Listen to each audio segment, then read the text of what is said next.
Y hoy os vengo a hablar de la felicidad. Todos queremos ser felices. Hace poco vi en la consulta una chica que me dijo que estaba deprimida y yo le di un antidepresivo. Y vino a los 15 días y me dijo: doctora, estoy fatal.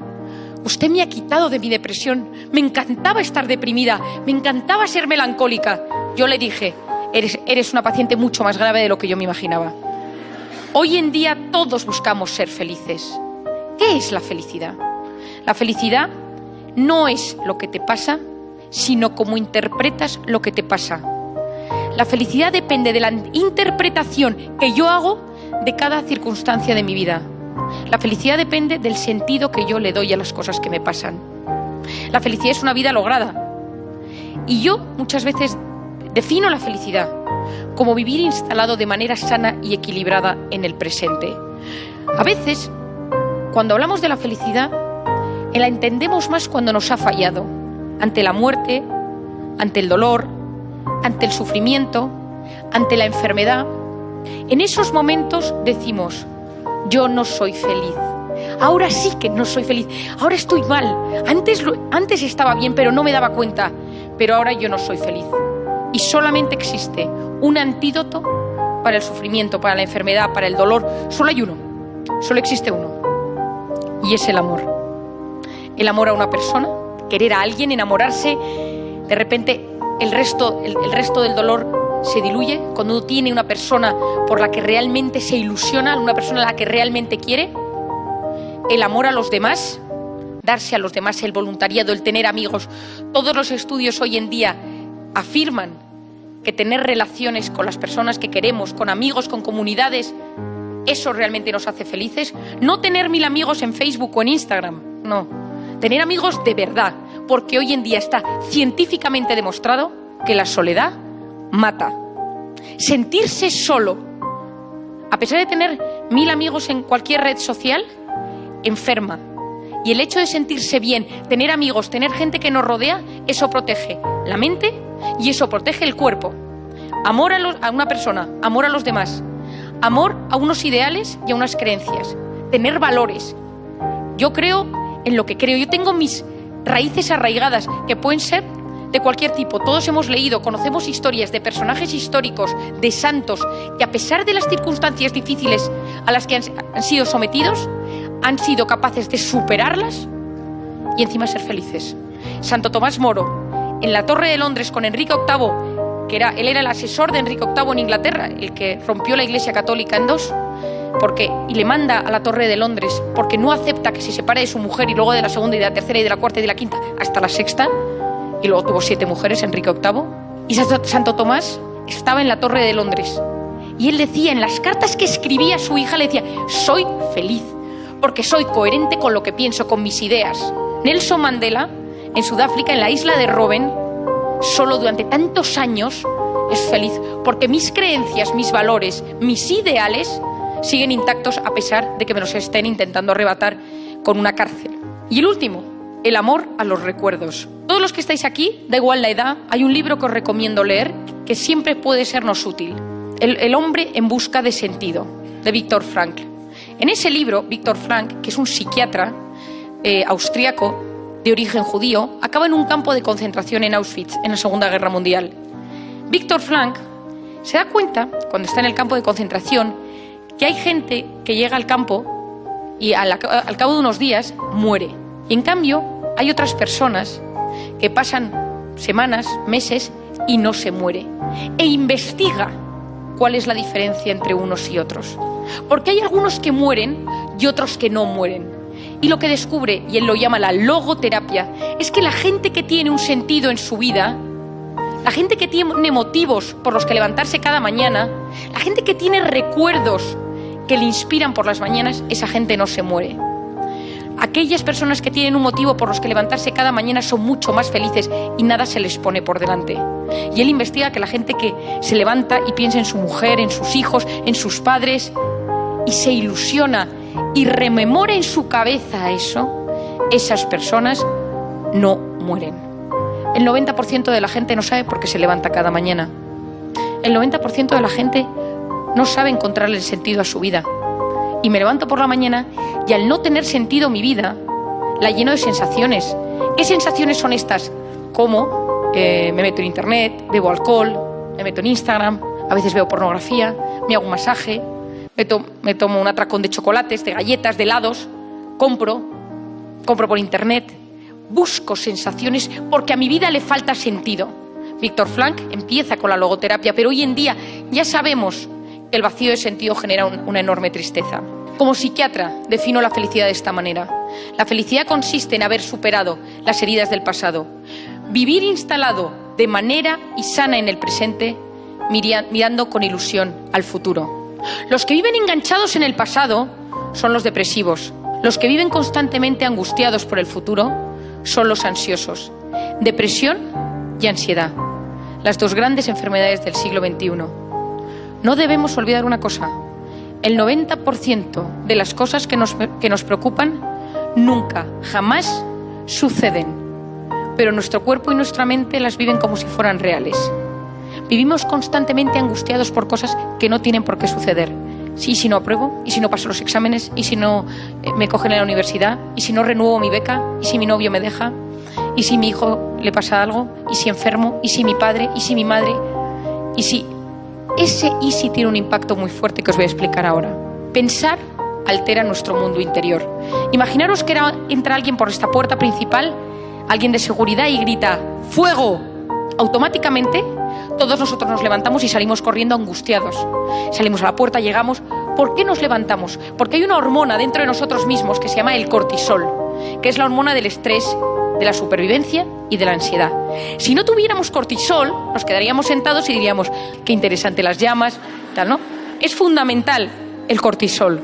Imaginaros que salimos todos a la calle, todos con la angustia del pico de cortisol, y de repente viene alguien y nos dice: no os preocupéis, lo que ha sucedido es que están arreglando hoy las alarmas y han saltado, pero podéis volver, no hay ningún incendio. Y todos volvemos a sentarnos, los que están en el suelo, los que están aquí, los que están en los pasillos. Ninguno se encuentra fisiológicamente igual que hace 15 minutos. ¿Por qué? Porque ese pico de cortisol tarda entre 6 y 8 horas en volver a su estado original. Nosotros, cuando ese pico de cortisol sube, nos preparamos para salir corriendo, que es la misma sensación si ahora mismo aparece un león. Uno se activa, el corazón, la sangre va directamente a los músculos para tener la capacidad de salir corriendo. Cuando uno está angustiado, la sangre se va de los intestinos y se va a los músculos, porque si aparece un león a nadie le interesa comer. Los intestinos no nos interesan para nada, nos interesa que la sangre esté en los músculos. Por eso es tan importante. Es decir, toda la sangre se reagrupa en las zonas que necesitamos. El azúcar, el cerebro se prepara para buscar soluciones. Pero imaginaros que pasan 2 meses y volvéis a una conferencia aquí. Y alguien de las personas que están aquí en medio sentados dice: yo me voy a poner cerca de la puerta. No vaya a ser que de repente haya un incendio. Y ya la última vez yo me las deseé para salir porque yo estaba en medio y me quedo más tranquila en la esquina. Solo con pensarlo se eleva la misma cantidad de cortisol que el día que hubo el incendio. Pensar altera profundamente nuestro equilibrio interior. Cuando pensamos en cosas que nos preocupan, tiene el mismo impacto que si estuvieran sucediendo en verdad. Pongamos un ejemplo de un estudiante. ¿Qué pasa si no paso los exámenes? ¿Qué pasa si no llego a la universidad? ¿Qué pasa si mis padres me castigan por las notas? ¿Qué pasa si cada vez que nos lo estamos imaginando se segrega en nuestro cerebro y en nuestro organismo lo mismo que si esto estuviera pasando en la vida real? Es como si estuviéramos sometiendo a nuestro cuerpo a la misma angustia cada vez, como si fuera real, que cada vez estoy suspendiendo. ¿Por qué esto es tan importante? Porque el cortisol, que es una hormona que está en nuestro organismo, es cíclica y durante la tarde y la noche es baja y va subiendo a medida que transcurre el día. Pero la gente preocupona, angustiada, ansiosa, triste, que ha vivido grandes traumas en su vida, neurótica, anclada en problemas del pasado, esa gente tiene el cortisol elevado, vive intoxicada por cortisol. ¿Y cuáles son los síntomas de esa gente ansiosa, preocupada? 1, a nivel físico, se me cae el pelo, me tiembla el ojo, tengo un nudo en la garganta, me tiembla la mano, palpitaciones, opresión en el pecho, me cuesta respirar, problemas gastrointestinales, contracturas musculares.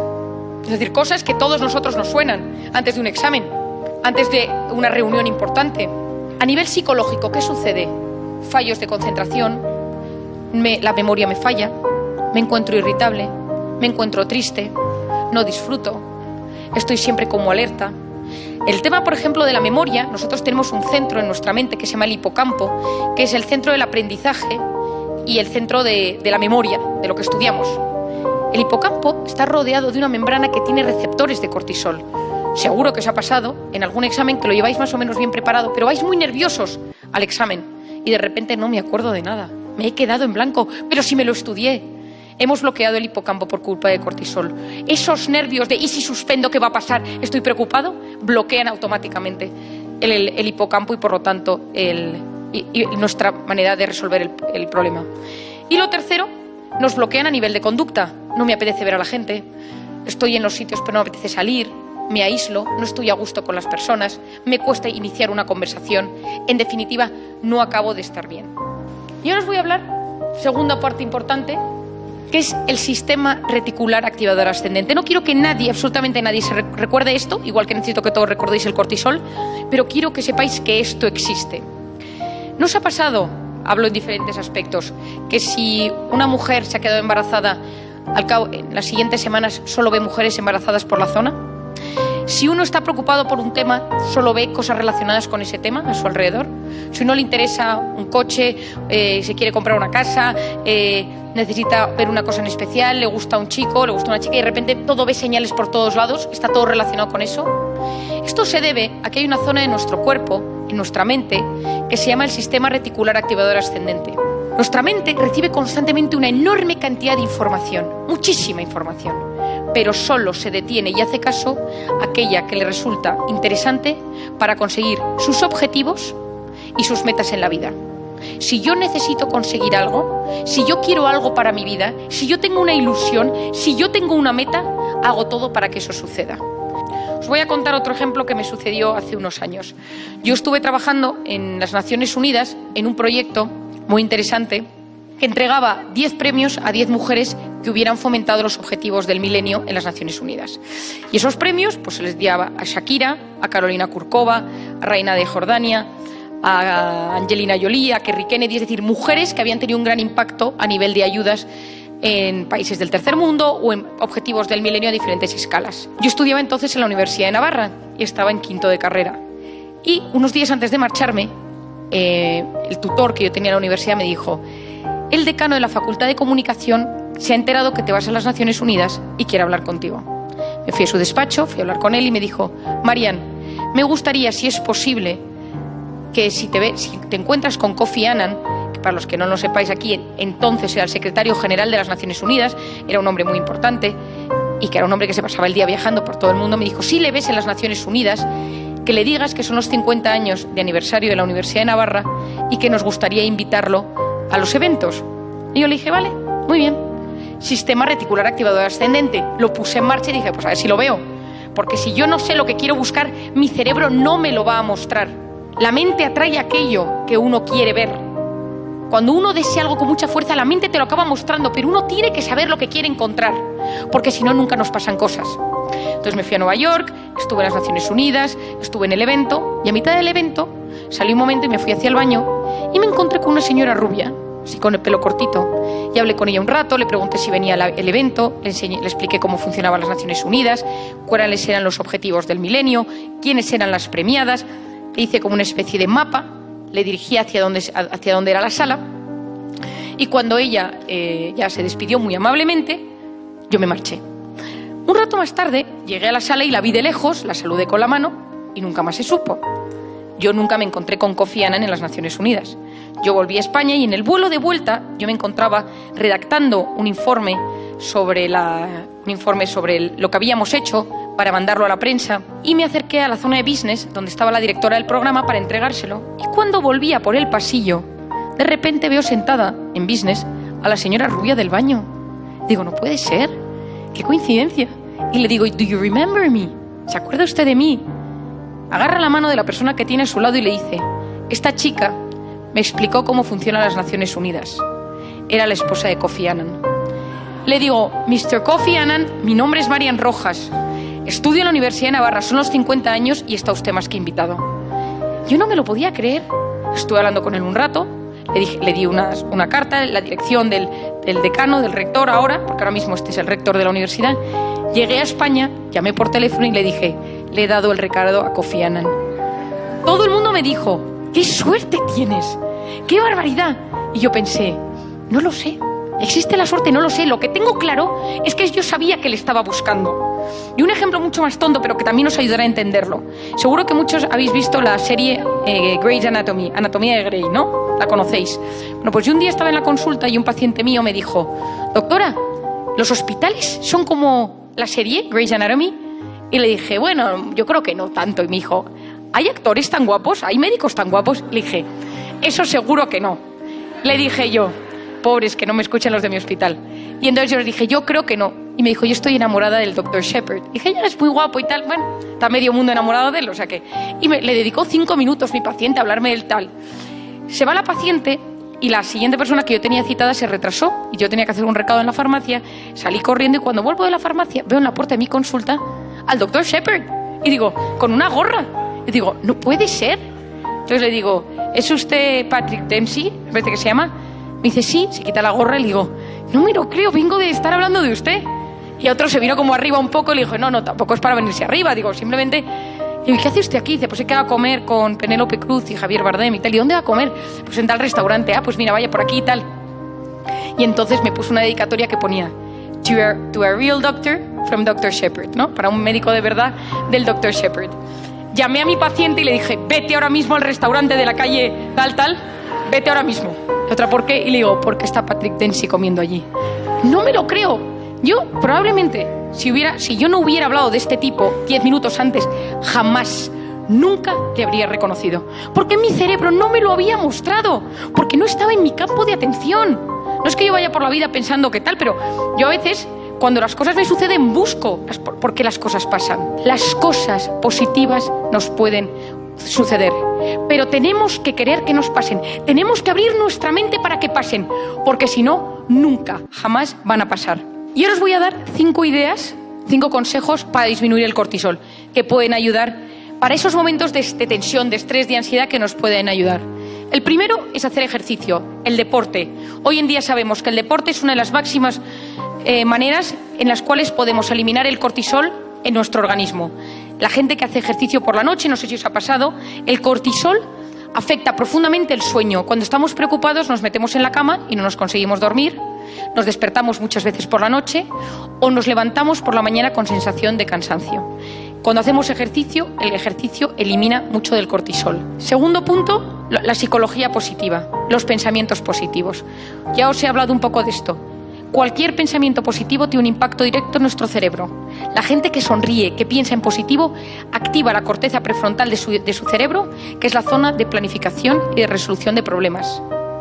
La actitud previa a cualquier situación determina cómo respondo a ella.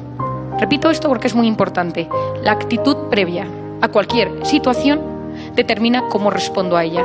Hoy en día sabemos que antes de un examen, de una cita, de una reunión, de quedar con alguien, con una novia, con un novio, según cómo nos dirijamos a eso, determina cómo respondemos.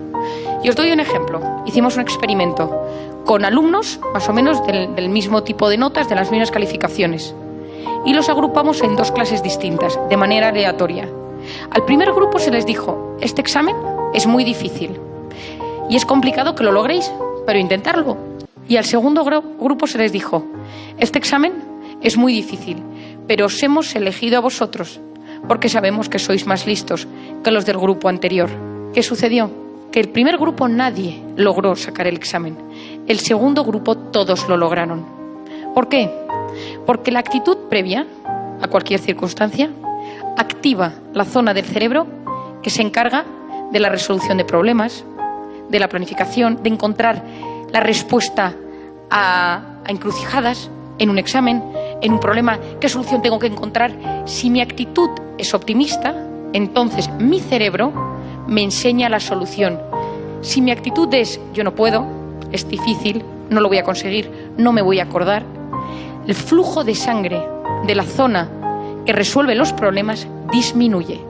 Por lo tanto, cuando uno se dirige a un examen, hay que ir con la capacidad de decir yo puedo, me voy a acordar, activo mi hipocampo, la zona de la memoria, del aprendizaje. Si yo digo no me acuerdo, no puedo, mi cerebro se prepara para no poder. La actitud previa determina cómo respondo a las circunstancias. Si yo voy a una conferencia y digo, seguro que hoy la gente me va a salir mal, he dormido poco, pues empiezo mal, porque mi cerebro ya no está tan ágil como en otras ocasiones. Si yo llego y digo, no, sí que puedo, es gente que está deseando escuchar y aprender, me activo y sale la mejor versión que yo llevo dentro. Y si no, sale una versión mediocre. Por eso yo hablo mucho de la actitud. El éxito en la vida consiste en conocimientos más habilidades y voluntad multiplicado por la actitud. Los conocimientos son importantes, suman. Las habilidades, la voluntad, el orden, la constancia, suman. Pero lo que multiplica es la actitud ante la vida. Eso es lo que multiplica. Cualquiera de vosotros que os pregunten por un profesor, tú no dirás, mi profesor preferido era el profesor de tal asignatura porque era el que más sabía. Tenía unos conocimientos enormes. Nadie dice esto, la gente dice, ese profesor me gustaba su forma de ser. Mi jefe me gustaba su forma de ser. Yo elijo a mis amigos no por las notas que sacan, los elijo por su forma de ser. La gente amargada va junta. Los amargados van juntos por la calle. Uno nunca ve un optimista, alegre, feliz, al lado del típico amargado y neurótico y pesado. Los amargados se contagian, mucho cuidado. Por lo tanto, pensamientos positivos. Y esto significa que todos tenemos en nuestra mente una voz que comenta, la voz comentarista del pensamiento que dice, cuidado. Y a las chicas nos dice, hoy no estás tan mona, has engordado. Tu amiga está más mona que tú. A los chicos, este es más deportista. Le hace más caso a las chicas que a ti. A los que trabajamos, hoy no estás en tu mejor momento. Esa voz que comenta nuestra vida es muy peligrosa. Y por lo tanto yo os digo hoy a vosotros que tu voz interior te ayude para apoyarte y no para anularte. Hay que conseguir autodominio de la voz interior. Cuidado con los pensamientos negativos que nos llevan a fracasar antes de haber empezado. Nos hacen autoboicot. No puedes, no lo consigues, no estás mona, no te va a hacer caso. Es mucho más guapa que tú la otra, no se va a fijar en ti. Cuidado con esa voz interior. Tercero, personas tóxicas y personas vitamina. Todos nosotros tenemos a alguien que solo con pensar en él o en ella tenemos un pico de cortisol. Y es esa persona tóxica que nos perjudica profundamente. Y puede ser el padre, puede ser una madre, puede ser el esposo, la esposa, el suegro, la suegra, un hermano, un compañero de clase, un profesor, un jefe, pero todos hemos tenido o tenemos una persona así. Hay que aprender a manejar a las personas tóxicas. ¿Y cuál es el problema de estas personas tóxicas? Yo siempre digo que con una persona tóxica lo mejor es alejarse, mantenerla cerca. Pero ¿qué pasa si no me puedo alejar? ¿Qué pasa si está en mi familia? ¿Qué pasa si está en mi clase? ¿Qué pasa si está en mi núcleo? Y no me puedo alejar. Uno, aprende a ser discreto con esas personas. A las personas tóxicas no les cuentes tus intimidades, porque las usarán en tu contra. Las personas tóxicas son vampiros emocionales. Chupan tu emoción y te enferman y te suben el cortisol. Por otra parte, pregúntate, ¿yo quiero que esta persona tenga tanto poder en mi vida? ¿Que sea capaz de desestabilizarme tan rápidamente? ¿Eso me interesa? Porque muchas veces no compensa tener a gente que tiene tal capacidad de hacernos daño. Lo siguiente es decir, ¿es un tóxico universal o es un tóxico individual? Un tóxico universal es que todo el mundo considera que es horroroso, es un pesado, es un intenso. Entonces eso es pues al psiquiatra o a donde sea. Pero ¿qué pasa si es una persona que es sobre todo tóxica para mí? A quien más afecta es a mí. No sé por qué, pero es a mí a la persona que más daño hace. Desmenuza ese nudo, mira qué hay detrás de ello. ¿Por qué me afecta? ¿Qué genera en mí? Genera tristeza, genera inseguridad, me siento juzgado, siento que me ataca, siento que me envidia y entonces entra en sus circunstancias. Comprender es aliviar. Cuando uno comprende las circunstancias por las que están pasando las personas, uno se siente aliviado porque entiende qué hay detrás de ese comportamiento. Comprender es aliviar. Y rodeémonos de personas vitamina. Personas que solo con verles sube la serotonina, sube la oxitocina, sube la dopamina, las hormonas del placer, de la confianza, del bienestar. Solo con verlas, solo con estar con ellas un rato, esos efectos del cortisol se ven menguados. Cuarto punto que hoy en día está encima muy de moda y en auge, que es todo el tema de la meditación, del mindfulness o incluso de la oración. Todos estos métodos hoy en día han demostrado ser potentes terapias para bajar el cortisol. meditar, hacer mindfulness, rezar nuestra oración, siempre sin angustia, con una sensación de abandono y de aceptación. En la gente perfeccionista, cuando la gente perfeccionista reza y vive siempre angustiada, porque el perfeccionista, por definición, es el eterno insatisfecho. Nada nunca está a la altura de lo que uno quiere. Nos gustaría que las cosas fueran de otra manera. Entonces uno sufre constantemente.